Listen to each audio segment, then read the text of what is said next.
Ang pagsugpo sa droga, hindi yan magic formula para sulbahin ang lahat ng kabulukan sa gobyerno. And dyan na naman tayo, ginagamit na naman natin ang droga bilang pinagkakasya natin ang problema ng buong bayan na yan ang magiging problema. Yan ay tukhang mentality ni Duterte. May sagot ho ba kayo doon?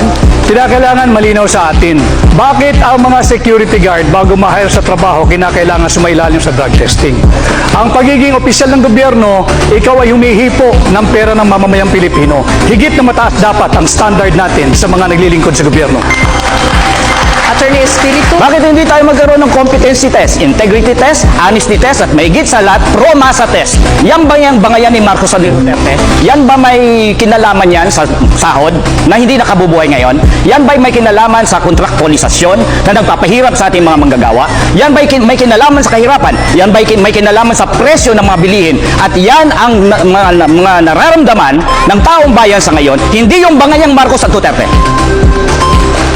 Ang usaping droga ay hindi bangayan ng dalawang nagbabangga ang pamilya sa politika.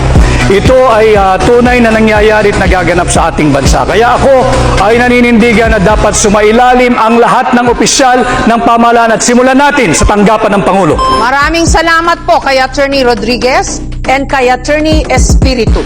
Dapat lang kasuhan si dating Presidente Duterte at long overdue na ito. Libo-libo ang pinapatay ni Duterte pero wala pang napapanagot. Sinasabi natin dito na dapat ay yung kaso na ito ay matagal na, pati na rin siguro. Senator De La Rosa? Sagot ko dyan is conditional, no? Hybrid. Pwedeng yes, pwedeng no. Yes, in the sense na nobody is above the law.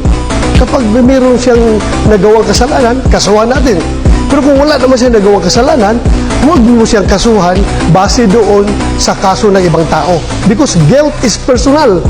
Huwag po nating ipaangkin kay Pangulong Duterte yung kasalanan ni Ninja Caps. Kaya po, after 3 years na tapos siya sa paggulo, walang kaso. So, mismong siya, si President Duterte, ay umamin na pumatay siya ng tao. Kaya kailangan siyang kasuhan.